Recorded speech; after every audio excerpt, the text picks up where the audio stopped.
Good morning 10th class. बेटे versatile nature of carbon जो है हम कर रहे थे।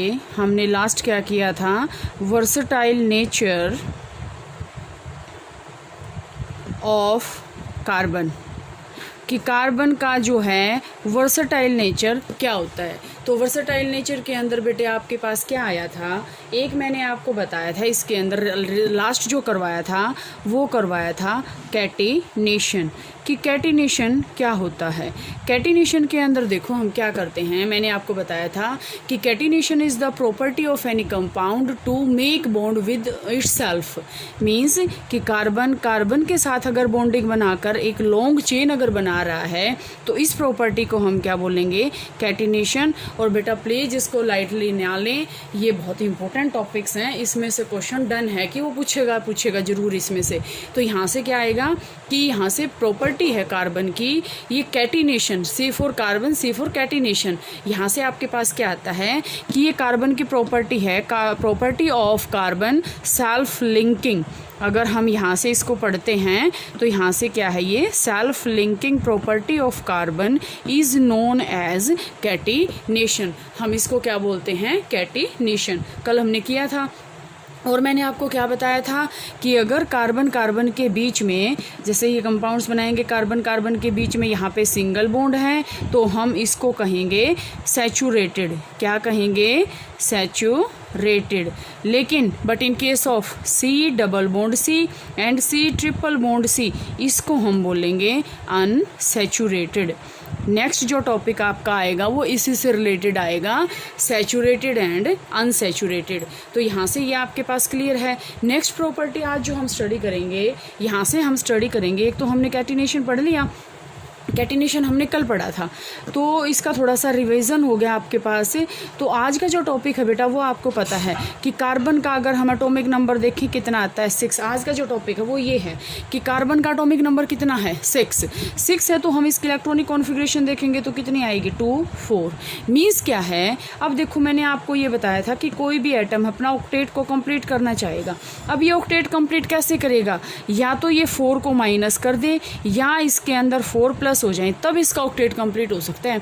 लेकिन ना तो कोई ऐसा एलिमेंट है जहां से ये 4 इलेक्ट्रॉन को जो है गेन कर सके, क्योंकि ये इलेक्ट्रोनेगेटिव एलिमेंट नहीं है। सेकंड, 4 इलेक्ट्रॉन को ये अगर हम इसमें लॉस करवा देंगे तो ये मेटल नहीं है, क्योंकि मेटल इलेक्ट्रोपॉजिटिव शो करते हैं। लेकिन ये कार्बन क्या होता है, नॉन मेटल है, तो इसका मतलब ना तो ये लेगा ना ये देगा। तो अब ये क्या करेगा, यहाँ पे शेयरिंग करेगा इलेक्ट्रॉन्स की, शेयरिंग ऑफ इलेक्ट्रॉन्स। और मैंने आपको बताया था कि शेयरिंग ऑफ इलेक्ट्रॉन से क्या बनता है, कोवेलेंट बॉन्ड। क्या बनता है, कोवेलेंट बॉन्ड। तो कोवेलेंट बॉन्ड की फॉर्मेशन जो होती है कार्बन कंपाउंड्स की जो है मोस्टली होती है, ठीक है। इट इज़, अगर हम इसमें से देखें कि it has 4 electrons in its outermost shell. It is capable of bonding with 4 other carbon atoms of carbon या atoms of some other element. या तो ये कैपेसिटी है कि कार्बन के साथ ही बॉन्डिंग करेगा, या कैपेसिटी क्या है कि अदर एटम्स के साथ भी ये बॉन्डिंग कर सकता है, ठीक है। तो उसी को अगर कार्बन के साथ करेगा तो हम इसको कैटिनेशन कहेंगे, दूसरे सब्सटेंस के, दूसरे एटम्स के साथ करेगा तो यहाँ से हम इसको क्या कहेंगे, जो है मोनोवेलेंट भी बन सकता है। अगर मैं आपकी बुक में से देखो बेटा, आपकी बुक भी है यहाँ पे, तो इसमें से देखो, यहाँ से मैं एक लाइन, ये जो पैराग्राफ हम ये करेंगे, since carbon has a valency of 4, it is capable of bonding with 4 other atoms of carbon और atoms of some other monovalent element. Monovalent का मतलब क्या है, सिस की वैलेंसी एक ही हो। Compounds of carbon are formed with oxygen, hydrogen, nitrogen, sulfur, chlorine and many other elements, giving rise to compounds with specific properties which depend on the elements other than carbon present in the molecule। इसका मतलब क्या है, यहाँ पे ये बता रहा है बेटा कि कार्बन जो है ऑक्सीजन के साथ भी बॉन्डिंग कर सकता है, हाइड्रोजन के साथ भी, नाइट्रोजन के साथ भी, सल्फर के साथ भी, क्लोरीन के साथ भी, बहुत सारे मॉलिक्यूल्स हैं जिसके साथ वो बॉन्डिंग कर सकता है। Again the bonds that carbon forms with most other elements are very strong, making these compounds exceptionally stable. कि ये जो अदर एलिमेंट्स के साथ बॉन्ड बनेगा वो बहुत ही स्ट्रॉन्ग बॉन्ड बनेगा, और जिसके कारण ये जो एलिमेंट्स हैं, कंपाउंड्स बनेंगे, वो क्या बनेंगे, बहुत ही स्टेबल बनेंगे। One reason for the formation of strong bond by carbon is its small size. कि जो कार्बन है ना, यहाँ पे आपके पास कार्बन है, कार्बन का बहुत ही स्मॉल साइज होता है। स्मॉल साइज के कारण ये क्या जो कंपाउंड बनाता है वो बहुत ही स्टेबल बनाता है। This enables the nucleus to hold on to the shared pair of electron strongly. मतलब जितना साइज छोटा है, यहाँ से अगर हम ये कहें ये कार्बन है, यहाँ से ये इलेक्ट्रॉन आ रहे हैं, तो इसके कार्बन के और जो दूसरा एटम यहाँ से आएगा, इसके बीच में जो ये बॉन्ड बन रहा है ये बहुत ही स्ट्रॉन्ग बन रहा है। स्ट्रॉन्ग क्यों बन रहा है? क्योंकि इस कार्बन का जो साइज है वो बहुत ही स्मॉल है, छोटा है।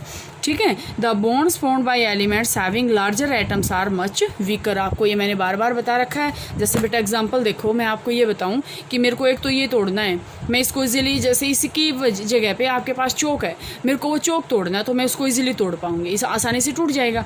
लेकिन अगर वो चौक का इतना पीसीज है तो हमें उसको तोड़ने में बहुत ही ज़्यादा फोर्स लगाना पड़ेगा। तो सेम रीज़न यहाँ पे है कि कार्बन का जो साइज है वो छोटा होने के कारण दूसरे एलिमेंट्स के साथ जो बॉन्ड बनाता है वो बहुत ही स्ट्रॉन्ग बॉन्ड बनाता है।